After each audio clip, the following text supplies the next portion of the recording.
opening statement. Yeah, I want to start with a couple things real quick.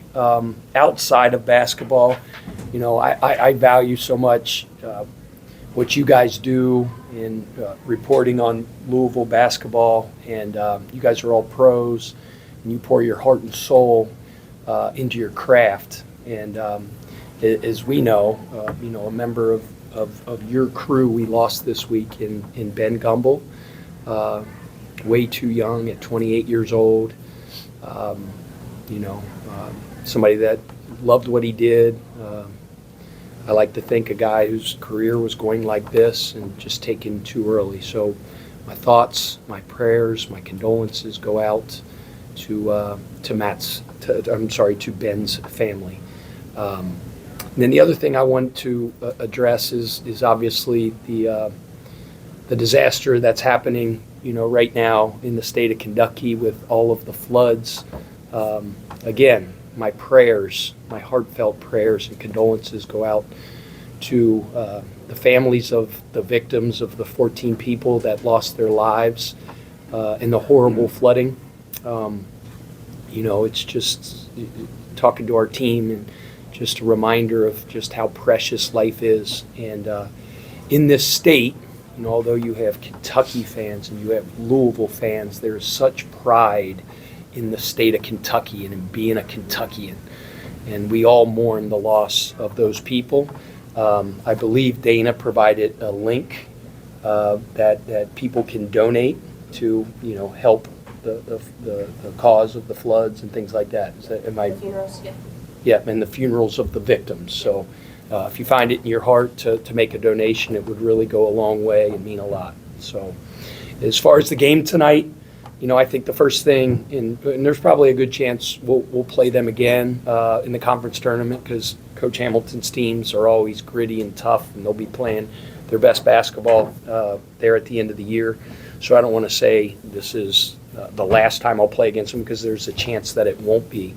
But, with him retiring, I came into this league 20-something years ago, 22 years ago when I was at Wake Forest, and he was just coming into the league. His longevity, the success that he's had. He's the longest tenured coach in this conference. He's respected not only in the ACC but around the country. To have sustained success the way he has, his teams always are tough, competitive, gritty. And he's a world-class human, too. I didn't get to know him personally throughout the years, but now that I'm a head coach in this league, spending time with him at the spring meetings, very genuine person, has a great heart, and I've really enjoyed getting to know him. And, he's got a bunch of basketball left. He'll have this team playing great. But as he moves forward after this year, we all wish him the best as he moves into retirement. But it's important that we all honor him for the stuff that he's done to make this league great. Like they always are, they were tough. They kept coming at us. They never quit. And I thought our guys, showed a lot of resiliency to figure out a way to get a win at the end. There were some spells at the end of the half. There were some spells in the second half, and especially down the stretch, where we could have done a better job with our defense. But at the end of the day, we found a way to get a big win. I thought Kadir Traore gave us unbelievable energy off the bench. I don't even care what his statistics said. He was a major catalyst in the win. I thought Kenai Roos gave us great minutes. Same thing, just his voice, whether it's in the huddle, on the sideline. That stuff matters. Big Frankie is a huge part of this win as well, just keeping guys locked in, connected. And then, we had a bunch of dudes that had big nights. Javon Hadley, 18 and 11. As we know, he's a mismatch problem, affects the game in so many ways.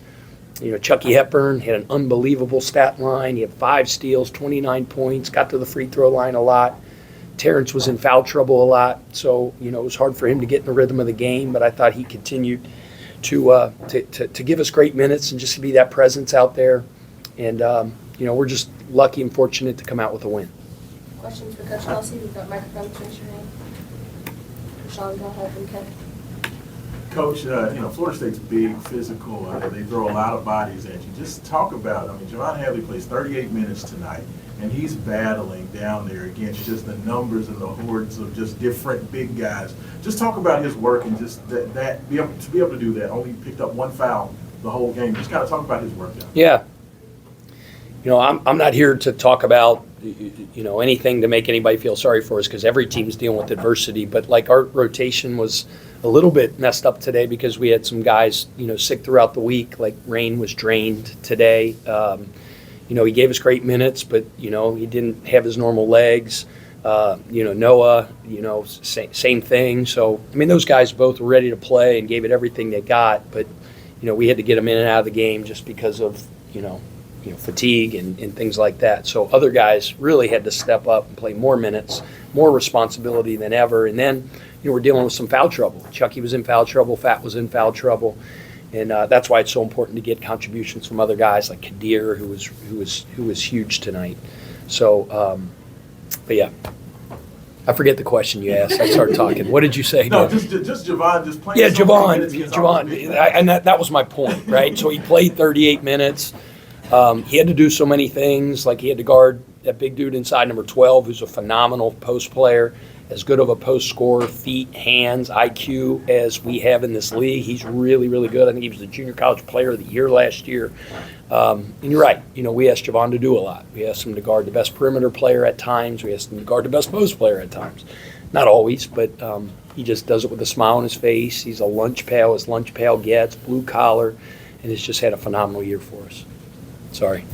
Pat, you guys, large part of the first half, double-digit lead at the half, but then all of a sudden they start kind of cutting into that thing. What did you see from your team to respond from that? Just what they normally do. We focus so much and talk about that word. Response is always really big. You know, the circumstances, the stuff that happens to you, you can't do anything about. Whether throughout the year, you lose a game, guys get hurt, guys get sick, you get a tough call against you, you miss some shots. It's all about your response. And they did. They continued to battle. They went on runs when we had leads, and you know, our guys continued to meet the challenge. I feel like, and I'm going to watch the tape, but like during those stretches, you always give your opponent credit. They attacked us. They were making tough shots. Coach Hamilton's a great coach. You're putting us in tough actions, but our defense has to be better and more consistent, and it has been for the better part of 2 months. And I thought we guarded really well for the majority of the game, but we had too many spells where it was too easy for us to get scored on. So, but yeah, I mean, the response to our guys, I mean, we have closers on our team. I mean, obviously Chucky's a guy, you can put the ball in his hands. Fat's a guy, you can put the ball in his hands. Javon's a guy, you can put the ball in his hands. And those guys can go make a play late in the game when you need them to. You mentioned Rain and Noah both kind of, you know, dealing with the sickness that was passing through the team. Are they the only ones that were kind of hit by it, or like, you know, just how much did it kind of? Yeah, I mean, out of like our normal kind of rotation, Rain was the worst. Like, Rain was beat up. I mean, it was, and then several coaches, including this guy right here, but you know, nobody cares. You know, my mom does, and then a bunch of other coaches and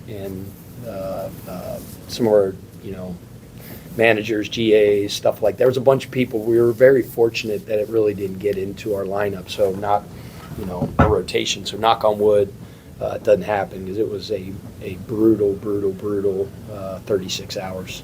It seems like you had like the perfect time to not have a midweek game then. Like, did that kind of change much about how you prepped for this game? It was late in the week when it happened. Yeah. It was late. So yeah, I mean, we had to change some things on so Thursday night. Friday we had to be really creative about what we did. Definitely did not have our normal Friday. And then, you know, this morning, yeah, so it was unique. It was kind of cool. I don't like when people get sick, don't get me wrong, but I always think it's kind of fun when, as weird as that sounds, when you just got to figure stuff out. Guys get hurt, let's figure it out. Guys get sick, figure it out. You know, it's part of the deal. I say all the time, half the world could care less about your problems, and the other half are glad you have them. So, you know, we talked about people that are dealing with real life adversity. All we're dealing with is, you know, some chapped lips and a hangnail. So we'll be fine. Coach, Chucky Hepburn had 17 made free throws, and that's a school record. how is he able to draw so many fouls, 11 today? Like, what makes him such a foul magnet? Geez. That's very, very, very efficient basketball. Like we say, the highest percentage shot in the game is a free throw. So when we talk about the shots we want to generate, you obviously want to try to generate the highest percentage shot in the game first, and that's free throws. So that's just playing off the attack, playing downhill, but you have to play poised as well. I felt like there were some times in the first half we had several guys that were shooting a couple what we call Simone Biles shots around the rim. And if you shoot Simone Biles shots, those are high degree of difficulty shots. Like she does 8 million twists and all this stuff, and she gets a higher score from that. In basketball, if you double clutch and go up and do all this stuff, you still get 2. So when you shoot Simone Biles shots against these guys, that's like a turnover. And turnovers against these guys are touchdowns at the other end. So, so Chucky just plays with such poise when he drives. Like he can, he draws contact on a drive, but sometimes he just gets in there and doesn't, just plays with kind of what I say classical music going on in his head instead of heavy metal, right? If heavy metal's in his, and it looks like there's 700 guys out there, he just stays calm and cool and can kind of survey and spray if somebody's open out on the perimeter, but he just has that good knack for drawing contact as well. So yeah, it was really big for us tonight. Eric, Like 8 minutes left, it was getting a little dicey. I think Terrence had 4 maybe, and Chucky had 3, and they cut the lead. And it seemed like the next 4 minutes just kind of evaporated because Chucky and you guys managed the game. You maybe called a few more sets and were a little more patient. But with a team like this and guards like you have, how nice is it to be able to kind of manage it the way Yeah, he does? I mean, it's a luxury to have the type of closers that we have in Chucky and in Fat and in Javon, and we have really good players, but like those are the guys that you kind of put the ball in their hands late in the game, they're going to make something really, really good happen. I'm fortunate as a coach to have that. It makes you look really smart when you just say, hey, let's get the ball to Chucky and get the crap out of the way. So it's not rocket science, but it's nice late game that you have closers like that can kind of put the game away. Talked about looking smart, but you said earlier this year about the power of the unit. I say it every day. But I'd like to hear what your comments are on you being selected as one of the. Yeah, man, that's power of the unit. That's we're really good, and obviously I'm the guy that sits up at the podium that you guys want to talk to, and they put me on some list or something like that. It's the power of the unit. It's 25 strong. Like the student manager's role and job, and you guys are sick of me hearing that, is as important. It's not more important or less important than mine. And it's everybody in that organization having a smile on their face and doing their job with, like our GAs, our student manager, our strength coach, our trainer, our scout team point guard. They think, because I believe it, that in order for us to be great, they have to be in the best in the country at what they do. And it's that mentality, and it's my staff and the belief I have in them and the trust I put in them and the job that they do and the excellence with which they go about every day. And I believe if everybody in the organization is that way, I've said this many times, the results take care of themselves, and for the better part of this year, they have. But I wish that whatever that list is, I wish it said, it was about a program, it was about an organization, it was about a staff, it was about 25 strong, because that's the reason that we're good. Well, I wanted to ask, what did you think that winning an award like that would do for this program? I would give all the glory to God and all the glory to all the people in our organization that build me up and help me to be a really, really good head coach. It's because of those guys. So I'm not going to talk about that. Like, it's a joke that I'm even on there with some of those names. Like, are you kidding me? Like, those names? I don't worry about that. I give all the credit to the people in our organization that pour themselves into their job every day, and that's why we're good, period. At a team with 39,000 and Florida State is on this as a physical challenge, how do you adjust over the course of a game to that physical challenge?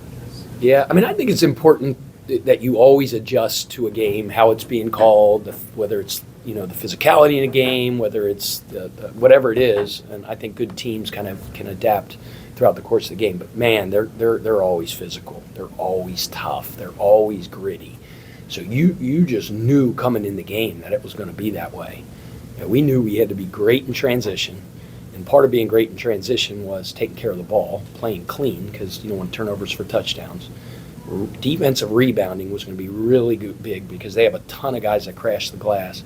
And then we just said the rock fight. It was going to be a rock fight out there, and that's what it was. It's always that way when you play Florida State. You got to be ready for the battle because that's how Coach Hamilton's teams play, and they did that tonight. And I thought we met that challenge, and it was a really good college basketball game.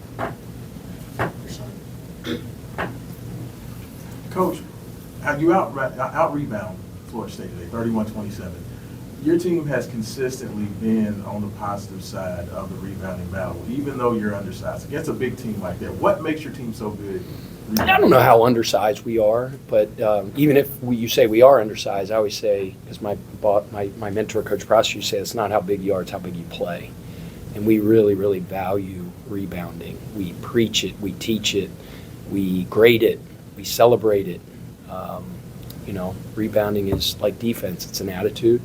It's based on toughness. There's obviously a technique to it on the defensive end. You got to hit, you got to box out, you got to pursue the ball. And then on the offensive end, we pursue the ball as well. We got tough guys that treat those balls in the air like loose balls. And for the most part, we've been a very good rebounding team. All right, thank you all. All right, thank you.